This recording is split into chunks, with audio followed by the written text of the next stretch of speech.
बिस्मिल्लाहिर्रहमानिर्रहीम। अस्सलाम वालेकुम नाज़रीन, पावर शो के साथ मैं हूँ आसमा चौधरी। आज के प्रोग्राम में आपको खुश आमदीद कहते हैं। इस्लामाबाद की ठंड और खुसूसन जनवरी की शदीद धुंध ने पाकिस्तान को मौसम को खासा धुंधला के रख दिया, लेकिन सियासी फिजा को अगर हम देखें वो भी हमें इस वक्त धुंधला दिखाई देता है। बहुत कुछ सियासी मंजरनामे पे जो इस वक्त चल रहा है। पाकिस्तान तहरीक इंसाफ की बात करते हैं, बल्ले का निशान कभी कोर्ट की जानिब से मिल जाता है और कभी साथ में छिन भी जाता है, और अब दोबारा से सुप्रीम कोर्ट में पाकिस्तान तहरीक इंसाफ जा रही है। और देखते हैं कि क्या वाकई फाइनली पाकिस्तान तहरीक इंसाफ को 8 फरवरी के लिए बल्ले का निशान मिल जाएगा या नहीं, और अगर ऐसा नहीं होता तो फिर कितना बड़ा नुकसान हो सकता है, और क्या माइनस पीटीआई ये इलेक्शन होगा। अगर ऐसा होता है तो कल को बाकी सियासी जमातें भी इस मकाफाते अमल के लिए तैयार रहेंगी, और जहां से ये कोशिश हो रही है क्या वाकई ही कुछ ऐसा तय हो गया है कि पाकिस्तान तहरीक इंसाफ को बाहर रखना है। दूसरी जानिब अगर हम जिक्र करते हैं 62(1)(f)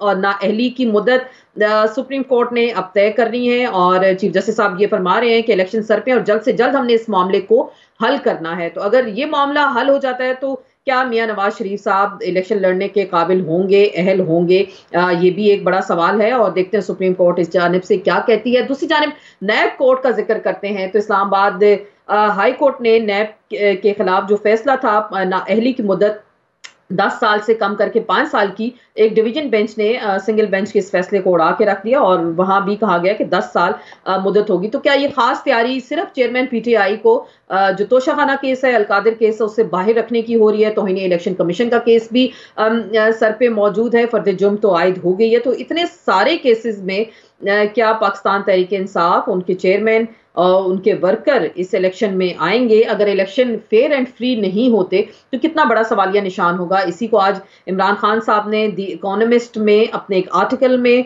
बहुत सारे अहम पॉइंट्स उठाए हैं कि उनकी जमात को ब्यूरोक्रेसी की जानिब से, आर्मी, जुडिशरी एजेंसीज की जानिब से लेवल प्लेइंग फील्ड तो क्या सिर्फ फील्ड ही मुहैया नहीं की जा रही। इस तमाम तनाजुर पे आज के प्रोग्राम में हम बात करते हैं, और पाकिस्तान के जो अहम सियासी इश्यूज हैं, लीगल इश्यूज हैं, जो सुप्रीम कोर्ट में केसेस चल रहे हैं, उस हवाले से बात करेंगे। पाकिस्तान तहरीक इंसाफ का इलेक्शन के हवाले से क्या मुस्तकबिल देख रहे हैं और कहाँ खड़ी, इसी पे मजीद हम बात करेंगे।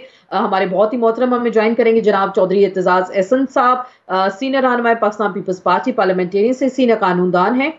हम पाकिस्तान के अहम कानूनी आईनी मामलात को गहरी नजर से देखते हैं। ये जो शदीद धुंध का राज है इस्लामाबाद में, आपको तो पता ही होगा, जो मौसमी हालात है, जो सियासत पे धुंध और कहर इस वक्त आपको दिखाई दे रहा है, इसके हवाले से आप क्या कहते हैं? एक तो 62(1)(f) का मशहूर जमाना केस इस वक्त कोर्ट के अंदर मौजूद है।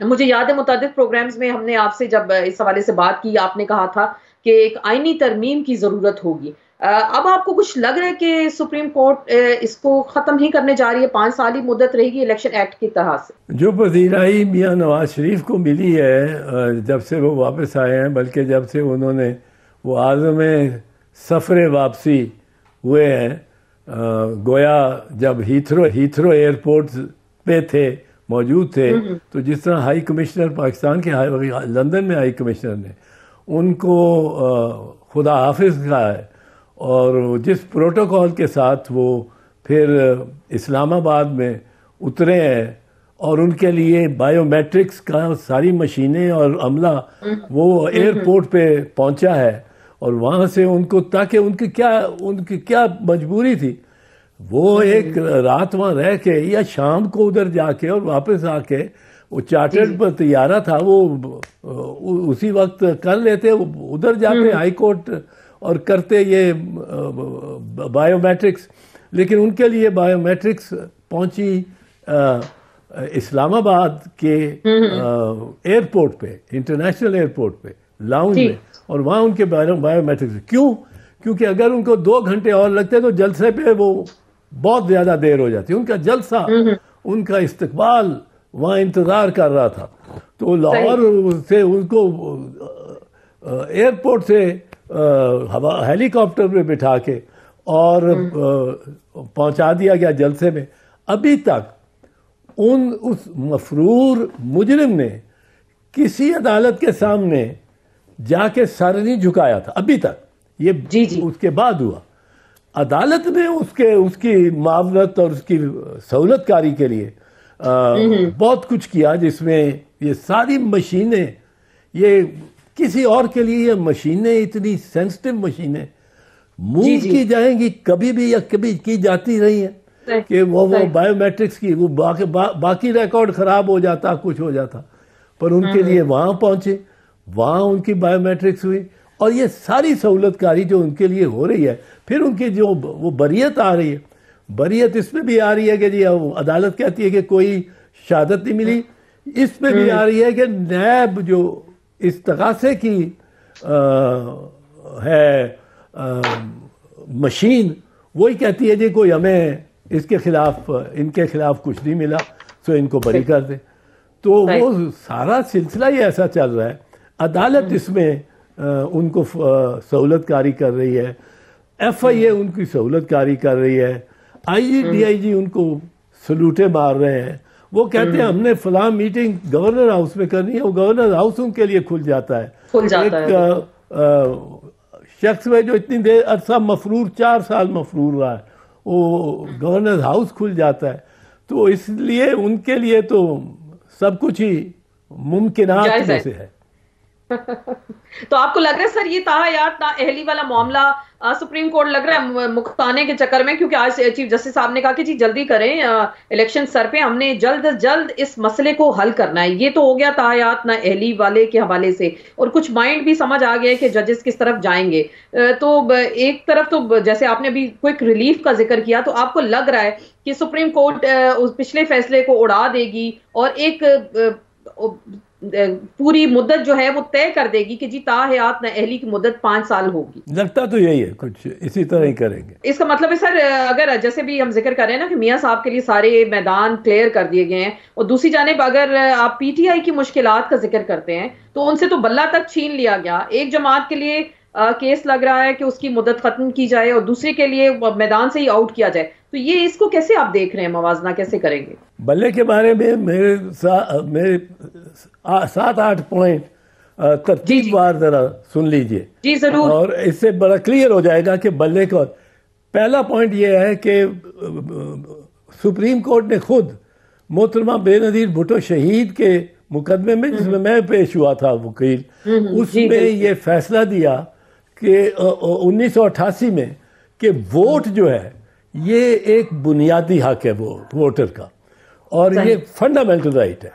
फिर बल्कि उन्होंने कहा कि it is more fundamental than fundamental right, क्योंकि ये सारी इमारत ही इसके वोट पे खड़ी है। दूसरा उन्होंने कहा कि जो निशान है वो भी फंडामेंटल राइट है, क्योंकि हर वो तरतीब या हर वो ज़ाब्ता, हर वो कार्रवाई जो इंस्ट्रूमेंटल होती है उस वोट को कास्ट करने में, सही कास्ट करने में, वो भी इस वोट के राइट का हिस्सा है। मिसाल के तौर पे ये जो निशान है, और निशान का उन्होंने जिक्र किया और निशान का मसला था। तीसरी बात जो उन्होंने की, जो आप आम फहम है कि अमेरिका, बरतानिया, ये उनके आगे बहस की गई, बरतानिया और यूरोप में तो नहीं होता निशान, ये होता है, कहाँ होता है? बांग्लादेश में होता है, भारत में होता है, पाकिस्तान में होता है, क्योंकि हमारा वोट ना खानदा है, इलिटरेट है। उसके लिए हमने ये सहूलत ही नहीं रियासत ने बनाई कि वो पढ़ लिख जाए। वो 20 नामों में अपने कैंडिडेट का नाम शनाख्त ही नहीं कर सकता। तो उसको एक उसकी सहूलत के लिए, वोटर की सहूलत के लिए, ताकि वो अपना बुनियादी हक इस्तेमाल कर सके, वो निशान दे दिया जाता है, तीर दे दिया जाता है, शेर दे दिया जाता है, बल्ला दे दिया जाता है। अब ये इसके बगैर वो वोट नहीं कास्ट कर सकता। अब वोट ये भी वो कहते हैं कि इसलिए जो निशान है ये भी बुनियादी हक है, सिर्फ पार्टी का नहीं। हम कहते हैं पार्टी का निशान, हम आम फैन कहते हैं पार्टी का निशान शेर, पार्टी का निशान तीर। असल में ये पार्टी का भी निशान होता है, पर है ये वोटर का निशान। अब तीसरी बात, चौथी बात, एक वोटर को आपने फहरिस्त से निकलवाना हो कि जी ये मर गया है, ये नाम गलत है, या ये हिजरत का ये चला गया है और तार के वतन हो गया है, या इसकी 2 जगह 3 जगह वोट है, आपने अगर कटवाना हो तो उसके लिए बाकायदा इंक्वायरी होती है, वोटर को बुलाना पड़ता है, वोटर को के खिलाफ शहादतें पेश करनी पड़ती हैं, वो जिरा कर सकता है, फिर कहीं जाके फैसला होता है और साल लग जाते हैं। या भैया के जुम्बिश कलम को 3 करोड़ वोटर्स को इन्होंने निकाल दिया। इलेक्शन कमीशन ने इस राइट से कि उनका वो ले लिया, निशान ले लिया। अब वो उनके जो कैंडिडेट्स हैं उनको अगर वो 50 और मुख्तलिफ निशान दे देते हैं या 30 वो उनके मुख्तलिफ हलकों में, तो वो तो मुंतशर कर दिया आपने पार्टी को। पार्टी मुंतशर हो गई, उसकी मेंबरशिप जो आई वो आज़ाद उम्मीदवार हो गए, वो उसके डिसिप्लिन के तहत नहीं है, वो उसके लिए वोट नहीं देंगे, वो ख्वातीन की स्पेशल लिस्टों में से वो पार्टी अपना हिस्सा नहीं ले सकेगी। लिहाजा आपने पार्टी को डी रजिस्टर कर दिया। अब पार्टी को डी रजिस्टर करने का सिर्फ और सिर्फ इख्तियार सुप्रीम कोर्ट को है under article 17 of the constitution. किसी और के पास ये इख्तियार नहीं है। अब ये इख्तियार आपने इस्तेमाल किया, किस तरह किया? ये इलेक्शन कमीशन इंतहाई बेहुदा अंदाज में ये काम कर रही है। और जो इलेक्शन कमीशन है वो देखो, एक सिविल जज का फैसला डिस्ट्रिक्ट जज, सेशन जज उसको खत्म करता है, ये उसको कलअदम करार देता है। तो सिविल जज नहीं उधर वो हाई कोर्ट चला जाता कि मेरे सेशन जज ने मेरे फैसले को गलत तौर पे किया। पार्टीज जाती हैं, फरीक जाते हैं। सेशन जज का फैसला सुप्रीम कोर्ट, सेशन जज सजाए मौत देता है, हाई कोर्ट बरी कर देता है। अब सेशन जज नहीं जाता सुप्रीम कोर्ट के जी मेरा हाई कोर्ट ने ये बरी गलत किया, मेरा फैसला गलत। ये जो इलेक्शन कमीशन है इतनी बेइंतहा मुतअस्सिब है कि खुद ये जा रही है इस मामले में अपील पेशावर हाई कोर्ट में अपील। आपको लग रहा है कि इलेक्शन कमीशन भी इस वक्त एक पार्टी बन चुका है, एक पार्टी के खिलाफ मैदान में प्रॉपर तरीके से वो पूरी इलेक्शन वो लड़ रहे हैं शायद इस वक्त? देखिए, ये बहुत बड़ी नजीर बनेगी, बहुत बुरी नजीर, प्रेसिडेंट, बहुत बुरा प्रेसिडेंट बनेगा। और इससे तो हमने मैं समझता हूँ ये सब सियासी जमातों को इसके खिलाफ कि आपका निशान ले लें। आपका अगर इलेक्शन कमीशन निशान ले सकती है तो आपकी पार्टी को डिसॉल्व कर दे। कल तीर का निशान ले लें पीपल्स पार्टी से, कल शेर का निशान ले लें मुस्लिम लीग नवाज से, तो कानून और आइन क्या रहेगा? ये पार्टियों को तो इसकी सपोर्ट करनी चाहिए और इसकी मुखालफत करनी चाहिए इलेक्शन कमीशन की कि आप कौन होते हैं निशान उस पार्टी का लेने का। कल आप हमारा ले लेंगे और हम जो भी हमारे आईनी हकूक हैं वो भी ख़त्म हो जाएंगे। तो ये चीज़ बहुत खौफनाक है, सियासी जमातों को नॉकआउट करने के मुतरादिफ है क्योंकि ये वो, और एक कलम की एक दस्तखत से 3 करोड़ आदमियों का ये आप राइट ले लें, ये आप हक ले लें, 3 करोड़ या जितने भी करोड़ों में है वो आप ले लें। तो आप ये तो बड़ी बहुत ही ऐसी चीज है जिसको मैं समझता हूं कि अदालत तस्लीम ही नहीं कर सकती, मान ही नहीं सकती। और जस्टिस कामरान का वो मियां खेल का फैसला बिल्कुल दुरुस्त था। ये कॉन्सेप्ट हमारे ज़हन में 75 साल से पड़ा हुआ है, उससे पहले भी, कि पॉलिटिकल पार्टी है और उसका निशान है अयूब खान है, उसका निशान गुलाब है, और मादर मिल्लत है उसका निशान लालटेन है। हम उनका निशान कहते हैं, पार्टी का निशान। ये पार्टी का निशान नहीं है, ये उस इलिटरेट वोटर का निशान है। और ये एक जुम्बिश कलम से सारे उड़ा दें, ये नहीं हो सकता। आपको लग रहा है सर सुप्रीम कोर्ट कोई रिलीफ दे सकता है, खास रिलीफ आपको लग रहा है मिल सकता है इस हवाले से? आपने माजी के फैसले की नजीर बताई इस हवाले से, और जाहिर बात है पूरा आपने नक्शा खींचा हमारा वोटर किस तरह से जाता है और कैसे वो वोट देता है। तो आपको लग रहा है कि सुप्रीम कोर्ट से कोई खास रिलीफ मिल सकता है? मैं तो समझता हूँ सुप्रीम कोर्ट रिलीफ देगी और फौरी देगी। मैं तो समझता हूँ कि जिस दिन ये लगी उसी दिन रिलीफ देगी, क्योंकि ये चीज ये तो आप खातिर में ही नहीं ला सकते। फिर आपको एक और चीज बताओ, जी जो ये इलेक्शन कमीशन है, ये कोई अदालती इदारा नहीं है, ये अदालत नहीं है। अदालत वोट को ले सकती है, एक राइट, एक प्रॉपर्टी को ले सकती है। ये तो एक एडमिनिस्ट्रेटिव इदारा है, इसने तो इलेक्शन कराने की एडमिनिस्ट्रेशन करनी है, ये इसका दायरा है।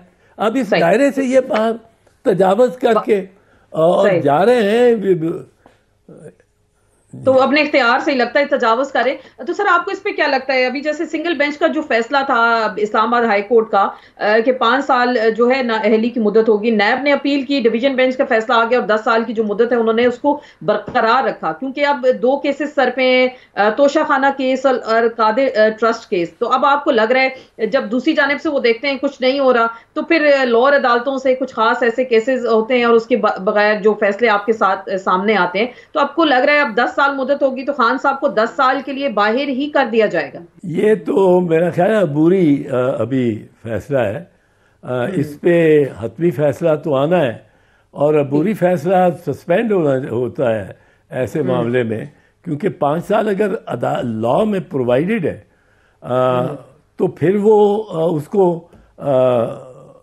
10 साल नहीं कर सकते आप, एक सजा को बढ़ा नहीं सकते। ये आर्टिकल 12 जो आइन का है उसमें जो सजा जिस वक्त ये एक जुर्म हुआ है मुबैना तौर पे, उस वक्त जो सजा थी उसको आप बाद में बढ़ा नहीं सकते उस मुल्जिम के लिए। दीगर मुल्जिमों के लिए हो सकता है जो अभी मुल्जिम ना हो, जो अभी वारदात ना हुई हो, वारदात जो बाद में होती है कोई मुजरिमाना, वो उसका आप जो पहले से सजा है उससे उस वारदात के बाद नहीं बढ़ा सकते। एतजाज हसन साहब, सर आपने ये जो ज़ाहिर बात है आपकी गहरी नजर है लीगल मामलात के हवाले से, तो एक तो चले बल्ले का निशान हो गया, इलेक्शन कमीशन की पूरी कोशिश है, फिर नैब केसेस हो गए खान साहब के हवाले से, लेकिन आप देख रहे हैं खान साहब को इलेक्शन लड़ता हुआ भी, बल्ले का निशान भी आप देख रहे हैं ग्राउंड पे होगा, और पीटीआई को माइनस तो नहीं किया जाएगा इन इलेक्शन में? माइनस नहीं किया जा सकता किसी ऐसी जमात को जो कि रजिस्टर्ड जमात है। सुप्रीम कोर्ट ही एक बड़ी लंबी कार्रवाई और बड़ी अमीक निगाह से उसमें डाल के उसकी कार्रवाई के सारे मराहिल पे वो सिर्फ सुप्रीम कोर्ट नाअहल कर सकती है, मुंतशर कर सकती है एक जमात को, और जो डायरेक्टली नहीं किया जा सकता वो अंग्रेजी में कहते हैं इनडायरेक्टली भी नहीं किया जा सकता। जो बिल वास्ता नहीं किया जा सकता वो बिला वास्ता भी नहीं किया, बिला वास्ता नहीं किया जा सकता वो बिल वास्ता भी नहीं किया जा सकता। तो ये नहीं किया जा सकता। सो मैं तो ये देख रहा हूँ कि बल्ले का निशान मिलेगा ये, और ये एक सही ला हासिल है जो कि उसने किया है। बल्ले के निशान के पीछे ये बात है कि आपने 2-3 करोड़ आदमियों को यक जुम्मे से कलम उनसे उनका फंडामेंटल राइट ले लिया। ये कसूर अगर कुछ हुआ होगा, कोई इमरान खान से हुआ होगा, कोई उसको सजा मिले तो मिले, ये उसके सारे वोटर, वो मासूम वोटर जिनका कोई किसी मुख्तार ही नहीं है वो अपने हुकूमती इख्तियारात के और उन पे, तो वो उस बेचारे का किस्सा वोट आप कैंसिल कर सकते हैं। उसने क्या गुनाह किया या जुर्म किया, बिल्कुल उसको आप डिसएनफ्रेंचाइज उसको कहते हैं, डिसएनफ्रेंचाइज, मैस डिसएनफ्रेंचाइजमेंट नहीं हो सकती। बिल्कुल। तो सर आपको क्या लग रहा है इलेक्शन कमीशन तो एक तो हमें लग रहा है बहुत ज्यादा खतरनाक हो गया पीटीआई के लिए, कभी बल्ले का निशान वो छीन लेता है, कभी वो माइनस पीटीआई जो चेयरमैन उनकी बात होती है, अभी तो वो फर्द जुर्म भी उन पे आयद कर दी खान साहब पे, तौहीने इलेक्शन कमीशन, ये भी एक नया हमने देखा, तौहीने इलेक्शन कमीशन। तो अब आपको लग रहा है इसमें क्या होगा, क्योंकि वो उन्होंने अपने कॉलम में भी लिखा कि कोई 200 से ज्यादा केसेस इस वक्त मेरे ऊपर मौजूद हैं।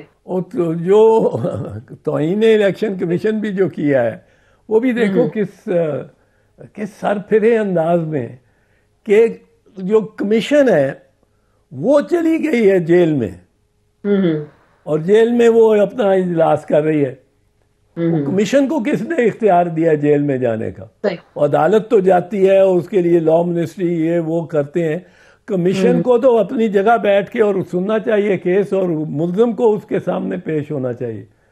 कमीशन का कैसे चलेगी? अच्छा, अगर अगर इसको सिक्योरिटी की ज़रूरत थी बानी चेयरमैन को, तो चौधरी फाद का क्या कसूर है कि उसको जेल में वर्चुअली कैमरा ट्रायल हो गया, और कैमरा ट्रायल के खिलाफ इस्लामाबाद हाई कोर्ट ने इस कमीशन को डायरेक्शन दी हुई है और जजेस को और गवर्नमेंट को कि कैमरा ट्रायल नहीं होगा। अब इन्होंने कैमरा ट्रायल की एक नई तरीका कर लिया है कि उनको बजाय कैमरा में करने के जेल के अंदर कर लो, कहो सिक्योरिटी की जरूरत है। उसका क्या कसूर है शाह महमूद कुरैशी को, जिसको आप जिसने कभी नहीं कहा कैमरा ट्रायल करो, या उसको भी जेल में आप ट्राई कर रहे हो। ये फाद चौधरी का क्या कसूर है? उसने तो कहा होगा चेयरमैन, बानी चेयरमैन ने, तो ये इम्तियाज बहुत कर रहे हैं। तो सर ये जो अब मामला सुप्रीम कोर्ट में, एक आपकी पिटीशन भी है वो जो मिसिंग पर्संस के हवाले से, आपको लग रहा है कि वंस फॉर ऑल ये चीज डिसाइड हो जाएगी कि एक तो जो एक जबरन अगवा होता है, आपने कहा अगवा बराए तावान, तो अगवा बराए बयान की भी जो नई टर्म यूज हो गई। फिर इसके अलावा जो बलोच जो हैं लोग, उनकी जो गुमशुदगियां हैं, इस हवाले से टोटल अब सुप्रीम कोर्ट ने भी कहा है वो इस चीज को डिसाइड करेंगे। आपको लग रहा है कोई ऐसा फैसला आ जाएगा वहां से, या कोई खास रिलीफ इस केस में भी मिलेगा? मिलना चाहिए। शुरू आगाज में तो जरा चीफ जस्टिस साहब किसी और मामले में उलझ गए थे। आज वो कि जी सरदार लतीफ मोहम्मद खोसा सरदार क्यों लिखता है? सरदार वो लिखता है क्योंकि उसका नाम सरदार है। वो ये तो नहीं है कि वो सरदार है, सरदार है पर उसका नाम सरदार है। अब एक हमारा दोस्त था लायलपुर फैसलाबाद का, उसका नाम ही सरदार यूसुफ था, नाम ही उसका। अब इसका मतलब ये तो नहीं है कि वो सरदार है या अपना नाम लिख रहा है इसलिए, माँ बाप ने रखा ही उसका नाम सरदार यूसुफ था। किसी का इस तरह नाम में जब आता है अमीर राजा साहब महमूदाबाद, पाकिस्तान और कायदे आज़म के बहुत बड़े साथी थे, और दो वो उस ज़माने में कई अरब की प्रॉपर्टी छोड़ के पाकिस्तान आ गए थे, और अभी तक उनके मामलात चल रहे हैं, पर उनके नाम में अमीर था। अब अमीर थे कि नहीं थे, वो तो यहाँ तो बिल्कुल कसम पुरसी की हालत में आ गए, पर वो अब अपना नाम छोड़ आए पीछे। इसका मतलब आइंदा आप भी पेश होंगे, आप भी कुछ एहतियात करेंगे, चौधरी तो नहीं लगाएंगे अपने नाम के साथ कोई ऐसी काजी कोर्ट में कुछ? अब लगता है ऐसे ही कोई कदगन तो नहीं होगी सबके ऊपर कि अपना सरनेम इस तरह से जो फैमिली नेम होता है वो उसको ना लगा सके? नहीं, इससे ताल्लुक ही कोई नहीं सुप्रीम कोर्ट का। अब मैं कभी नहीं चौधरी अपने नाम के, मैंने चौधरी लगाया ही नहीं कभी एक फाइल पे नहीं होगा।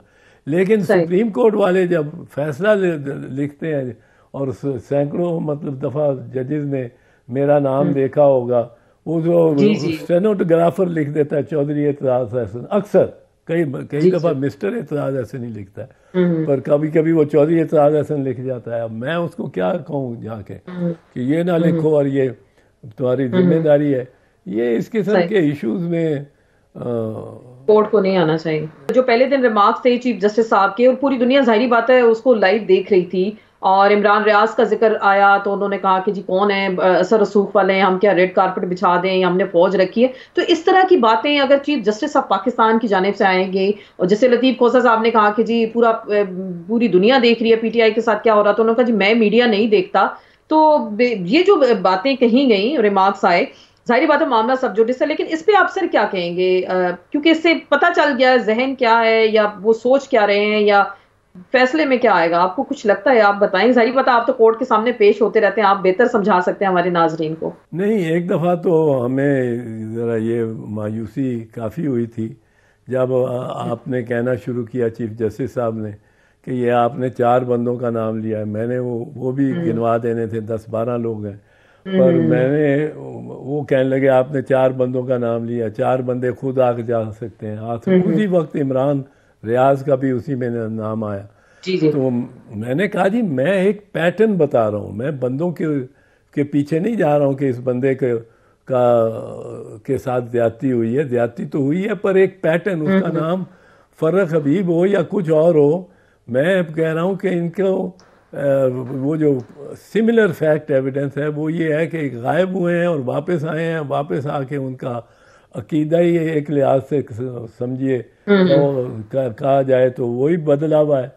और ये सबका पैटर्न है।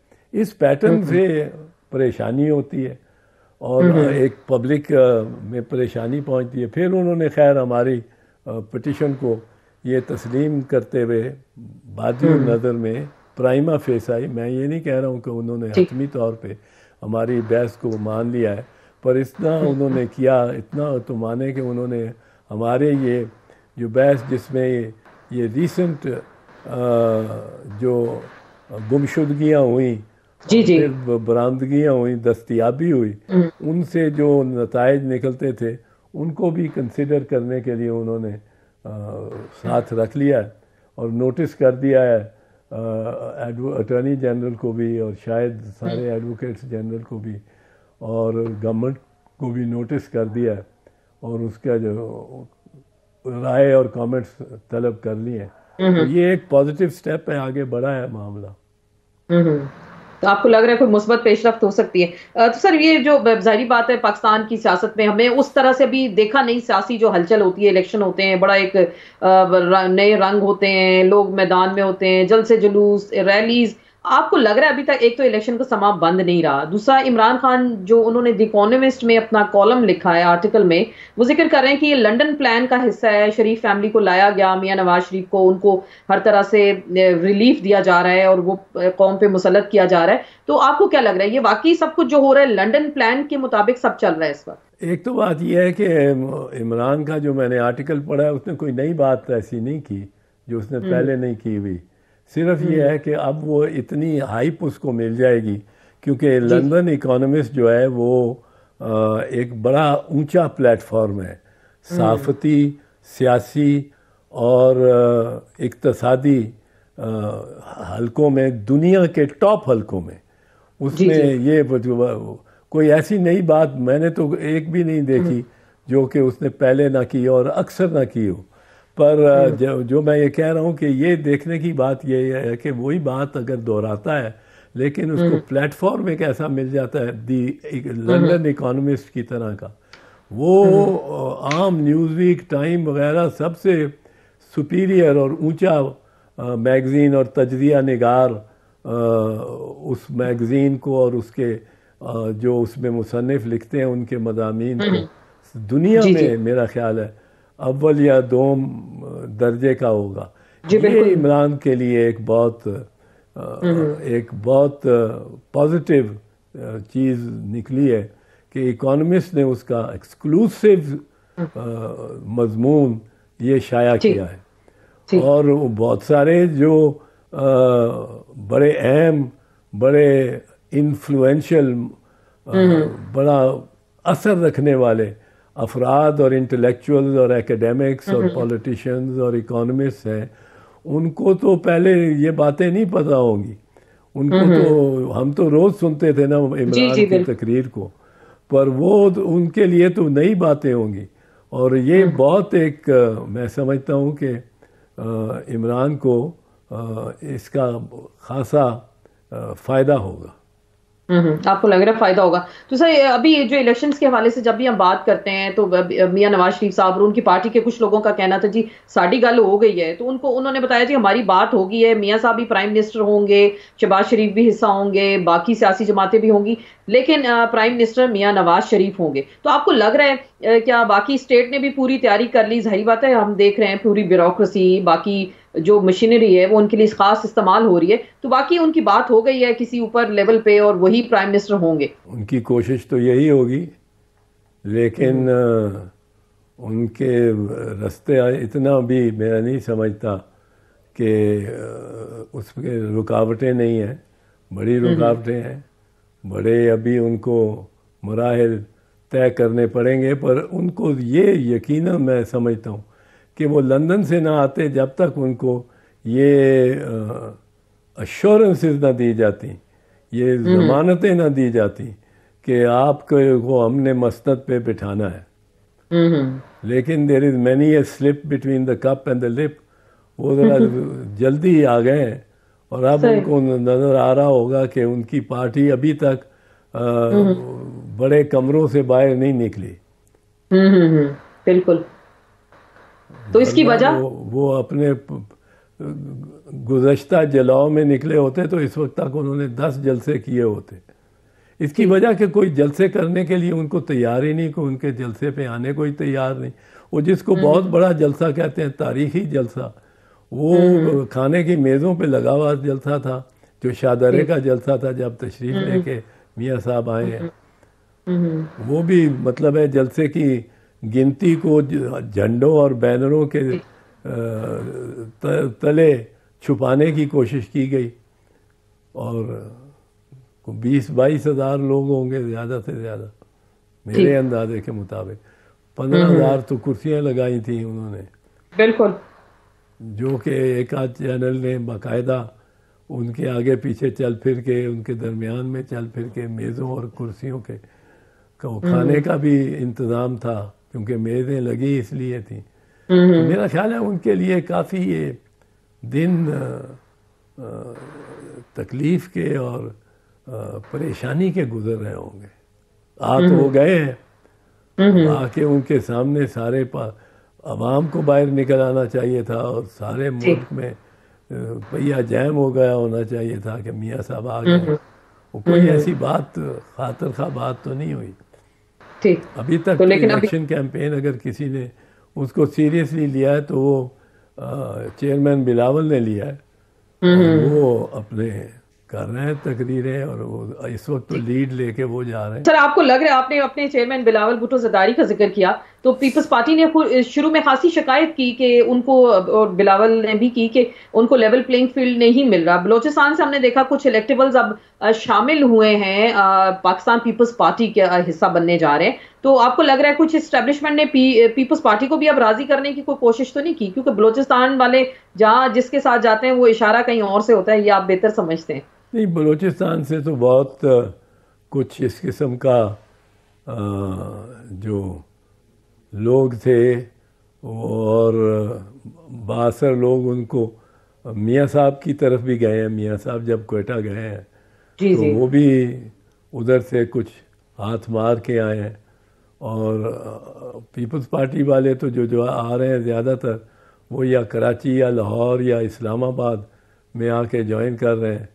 और वो ज़्यादा एक नज़र आता है कि उनकी तरफ से विलिंगनेस का, रजामंदी का, अपनी मंशा के तौर पे काम करने का, कि वो आके मिल करते हैं।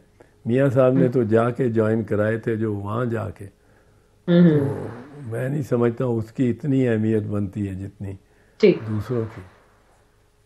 सर, पीपल्स पार्टी ने बिलावल भुट्टो ज़रदारी को नॉमिनेट किया प्राइम मिनिस्टर के लिए। आपको लग रहा है कितनी सीटें निकाल पाएगी पाकिस्तान पीपल्स पार्टी, अगर नेशनल हलकों की अगर हम बात करते हैं?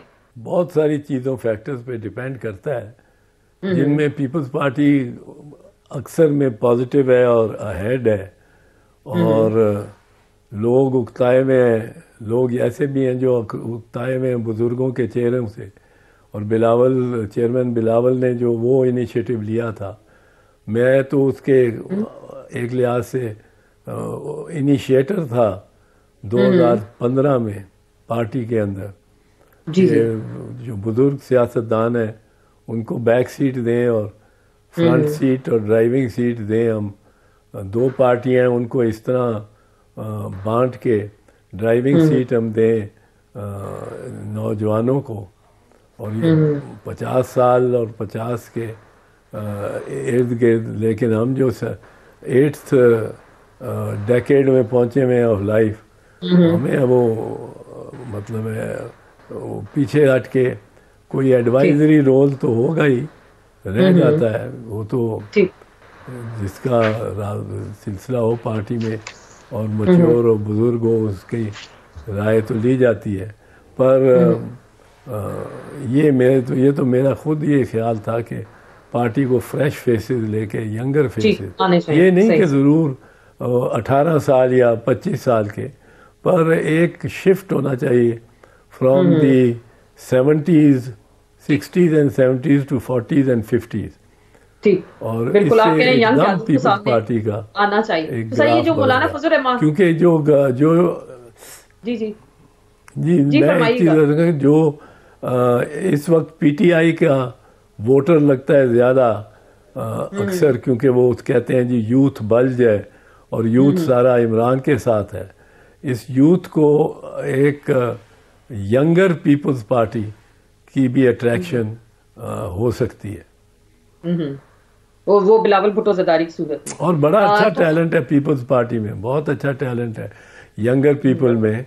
आप देखें नासिर, जो हमारे वहाँ के वज़ीर इत्तलात हैं, शादिया मरी हम्म हैं, नफीसा, डॉक्टर हम्म, नफीसा हैं, तो इनमें वो तैमूर है तालपुर, ये जी जी। लोग बड़े अच्छा, बिल्कुल मतलब बिल्कुल अच्छे फ्रेश अच्छे फेसेस भी हैं। आपको सर एडमिनिस्ट्रेशन को कभी भी कुछ समझते हैं। पाकिस्तान पीपल्स पार्टी इस चीज को बुरा तो नहीं मनाती? आपकी जाहिर बात है, आप खुल के खान साहब के लिए बात करते हैं, उनकी पार्टी के बारे में जो आपके नजरियात हैं, तो पीपल्स पार्टी इस चीज से बुरा तो नहीं मनाती? कोई कभी आपको इस चीज पे उन्होंने मना तो नहीं किया? नहीं, लोग तो बीच में हैं मेरे कुलीग्स में और वर्कर्स में जो नहीं चाहते कि मैं हम्म, बात करूं। पर मैं ये समझता हूं कि एक पहली बात तो हक सच की बात करनी चाहिए, इस पे कोई ठीक। मुआवनत नहीं। जो अपने नेक नियति से बंदा समझता हो कि हम्म हक सच की बात है, मैं हर दलील देता हूं कानून और आइन से। जो बात मैं कहता हूं, आज मिसाल के तौर पे आपने ये बल्ले के निशान का ही पूछा, ये जी जी बल्ले का बिल्कुल। निशान अगर इमरान से आज ले लिया गया तो फिर किसी का निशान भी कभी भी नहीं ले सकते, बिल्कुल। सेफ नहीं है, हम्म मुस्तहकम नहीं है। और ये इलेक्शन कमीशन जब चाहे वो इंट्रा पार्टी इलेक्शन में कोई एक सुकम निकाल के और हम्म तीर का निशान ले ले और या शेर का निशान ले ले। ये और हम्म, अगले माहौल में क्या होगा, हमें जो आइन और कानून कहता है कि आप नहीं बिल्कुल ले सकते, एक वोट को भी नहीं महरूम कर सकते वोटर को भी उसके सही। हक से, जब तक उसके खिलाफ पूरी अदालती कार्रवाई ना हो। तो बल्कि यक जुम्बश कलम आप किस तरह करोड़ा लोगों के वोट को वोट से महरूम कर सकते हैं। तो ऐसी बिल्कुल। बात है, इसलिए मैं करता हूँ। पर हम्म मेरे से पे कुछ दोस्त एतराज़ उठाते हैं, पर मैं ठीक। समझता हूँ कि पीपल्स पार्टी में इतनी गुंजाइश है कि वो इस हम्म, किस्म की इख्तलाफ को झेल लेती है। बर्दाश्त कर और लेते हैं, सही। इससे माहौल भी बेहतर रहता है, ओवरऑल सियासी हम्म, माहौल। सही। पर सर आइए, मैं बिल्कुल बीच आप फजल में रहमान साहब की बात कभी करूंगी। कभी बिल्कुल, वो अपने खदशात का इजहार कर रहे हैं कि जी इलेक्शन, एक तो सिक्योरिटी थ्रेट्स है, उनको वजारत दाखिला ने भी कह दिया। और वो उन्होंने उस दिन भी बयान दिया, उन्होंने कहा कि कोई क्यामत नहीं आ जाएगी, इलेक्शन कुछ दिन अगर आगे चले जाएं। आपको लग रहा है केपी में अमनो अमान या सिक्योरिटी का बुनियाद बना के इस इशू को इलेक्शन इल्तवा का शिकार हो सकते हैं? खुसूसन मौलाना साहब बार बार इस हवाले से बात कर रहे हैं। देखिए, अगर तो इनको अपने मतलूबा नताइज निकलते ना नजर आए तो हम्म फिर तो ये बहुत इम्कान है कि इलेक्शंस को आगे ले जाएं, पर उससे जी, मुल्क को बहुत नुकसान होगा। नुकसान। और मैं समझता हूँ नून लीग और मौलाना साहब दोनों ही इसमें भैया का आवाज़ हैं और चाहते हैं कि इलेक्शन आगे चले जाएं, क्योंकि वो पोल उनके खुलने का हम्म, बहुत उनको अंदेशा है। और ठीक। इस दूसरी तरफ ये है कि इमरान के साथ यकीनन ज्यादती हो रही है, यकीनन। हम्म ये मैं पीपल्स पार्टी के स्पोक्समैन के तौर पे नहीं बात कर रहा, पर पीपल्स हम्म पार्टी में होते हुए अपनी राय दे रहा हम्म हूँ कानून के मुताबिक। और इसका नुकसान हर पार्टी को हो सकता है, और इससे सिर्फ हाथ मजबूत हम्म, इस्टेब्लिशमेंट के हो सकते हैं, बिल्कुल। जिसके हाथों सियासतदान शहीद भी किए गए, हम्म, जेलों में भी डाले गए, उन पे ठीक। सख्तियां भी हुई जो आज इमरान पे हो रही हैं। और इमरान हम्म बहरहाल मेरा दोस्त भी है, मेरा हमसाया भी है 60 साल से। तो उसके हम्म, मुश्किल में तो मैं उसके लिए जो कम अज़ कम कानून के मुताबिक मेरी आवाज़ है, कानून की ठीक। तशरीह है, वो तो मैं उठाता रहूँगा, किसी सही, को अच्छा लगे या बुरा लगे। सही। मेरे दोस्तों में सही, से ही खा हो। ठीक। पर सही, आपकी बात करेंगे सर। लेकिन आपको लग रहा है मौजूदा इलेक्शन कमीशन के होते हुए साफ शफाफ इंतखाबात होना मुमकिन है? बिल्कुल मुमकिन नहीं, पर इसके बावजूद मैं कहता हूँ इलेक्शन होने चाहिए। इसको भी बहाना नहीं बनाना चाहिए इलेक्शन पोस्टपोन करने का, क्योंकि उसकी जल्दी से मिसाल दे दूं। एक दफ़ा आसमा जिलानी का केस जब सुना जा रहा था तो चीफ जस्टिस हमूदुर रहमान साहब ने ये पूछा मियां मंजूर कादिर जो वकील थे आसमा जिलानी के, उन्होंने कहा कि अब तो गवर्नमेंट बन गई है भुट्टो साहब की और पीपल्स पार्टी की, और अगर हमने याया खान को गासिब डिक्लेयर कर दिया तो ये असेंबली भी जाएगी, ये हुकूमत भी जाएगी। तो उन्होंने कहा, मंजूर कादिर साहब ने, उनका तारीखी जुमला है कि my Lord, when the people give an answer it matters not who put the question. तो मैं ये चाहता हूँ कि ये इलेक्शन हो और उससे इस मरहले से आगे गुजरे कौम। वही इलेक्शन इसलिए कि लोगों का रद्द अमल और लोगों की राय सामने आनी चाहिए। खा एक जो इलेक्शन कमीशन में उनके अफसरान और एहलकारों में को बदनीयती भी हो, किसी की मुखालफत भी ज़्यादा हो, इम्तियाज़ भी वो करते हो, और ये सब कुछ के बावजूद इलेक्शन 8 फरवरी को हो जाने चाहिए। सर बहुत बहुत शुक्रिया एतजाज अहसन साहब, सर आप हमारे साथ मौजूद थे, अपने कीमती वक्त से वक्त निकाला। आपकी राय भी बिल्कुल यही थी कि इलेक्शंस पाकिस्तान के अगर 8 फरवरी को हैं तो वो हर हाल में होने चाहिए। इसी पाकिस्तान की बका, सलामती और माशी इस्तेहकाम भी इसी सूरत में आ सकता है। इसके साथ ही आपसे इजाजत चाहेंगे, इंशाल्लाह कल फिर मुलाकात होगी। इजाजत दीजिएगा, अल्लाह हाफिज।